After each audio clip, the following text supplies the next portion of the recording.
Is that sir? हाँ बच्चों, नया साल बहुत बहुत मुबारक हो आपको। और ये नया साल मुबारक हो। साथ में आपको ये पता है कि नीट के एग्ज़ाम की डेट आ चुकी है, जबकि आपको पता है पिछले 2-3 सालों से कोरोना की वजह से ये सितंबर में करीब हो रहा था, तो अब तो बिल्कुल टाइम पर हो रहा है। तो हमें अब कम टाइम मिलेगा और जितना भी टाइम है उस टाइम का हमें प्रॉपर यूज़ करना है और अपने सब्जेक्ट को मजबूत करना है। तो उसके लिए मैंने आपके लिए कुछ यहाँ स्ट्रेटेजी मैं आपको बताने जा रहा हूँ कि कैसे आप अपनी सेल्फ स्टडी को अच्छी तरह से करें ताकि आपके मार्क्स बहुत अच्छे आ जाएं। तो यहाँ एक तो आपको ध्यान रखना है कि give equal emphasis to all subjects. हमारे पास 4 सब्जेक्ट्स हैं। बायोलॉजी को मैं 2 पार्ट में डिवाइड कर रहा हूँ, तो 4 सब्जेक्ट हैं। चारों सब्जेक्ट को बराबर टाइम देना है। ये ज़रूर हो सकता है कि कभी आप किसी को कम टाइम दे दें, किसी को ज़्यादा टाइम दे दें, थोड़ा बहुत, लेकिन रोज़ चारों सब्जेक्ट पढ़ने हैं। पहली बात ये ध्यान रखनी है, एक सब्जेक्ट की वजह से दूसरा सब्जेक्ट डिस्टर्ब नहीं होना चाहिए। अब बात आती है कि हर सब्जेक्ट के जो टाइम पीरियड है आपका, जैसे मान के चलें कि 2 घंटे का टाइम है, तो उसमें आपको क्या करना है, 2 पार्ट में डिवाइड करना है उस सब्जेक्ट के टाइम को।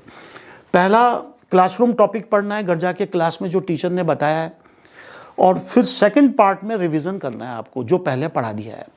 रिवीजन जो है ये according to self made schedule के अकॉर्डिंग हो सकता है, और नहीं तो हमारा जो टेस्ट सीरीज चलती है उसके अकॉर्डिंग आप अपना रिवीजन का शेड्यूल बना लीजिए।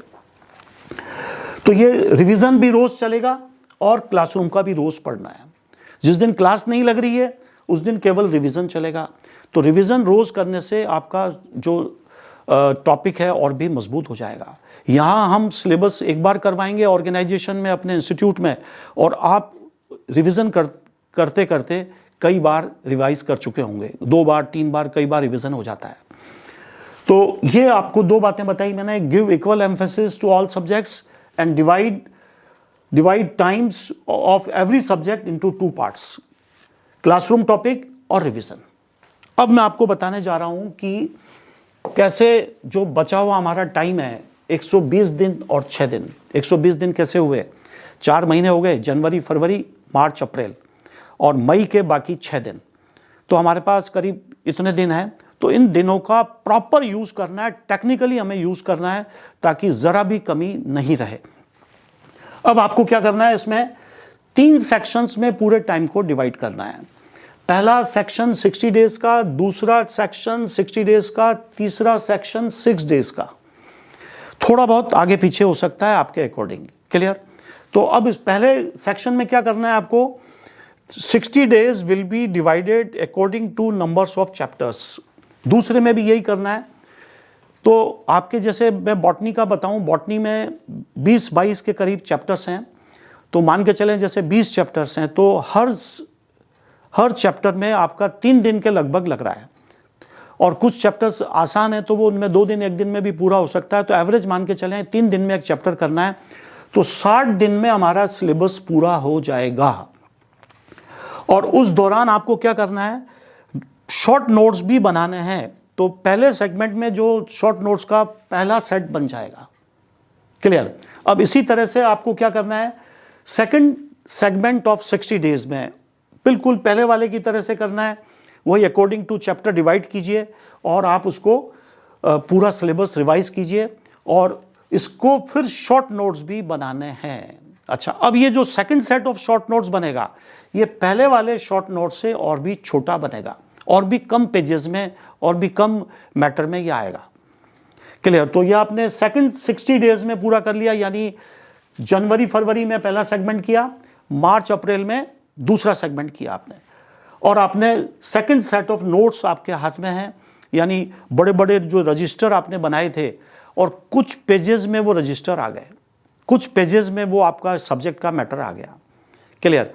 अब आपको क्या करना है, बाकी जो आपका मई के 5-6 दिन जो बचे हैं उसमें क्या करना है, जो सेकंड सेट बनाया है आपने, इस सेट की वजह से, इस सेट की हेल्प से आपको क्या करना है, पूरा रैपिड स्पीडली सिलेबस को रिवाइज कर देना है।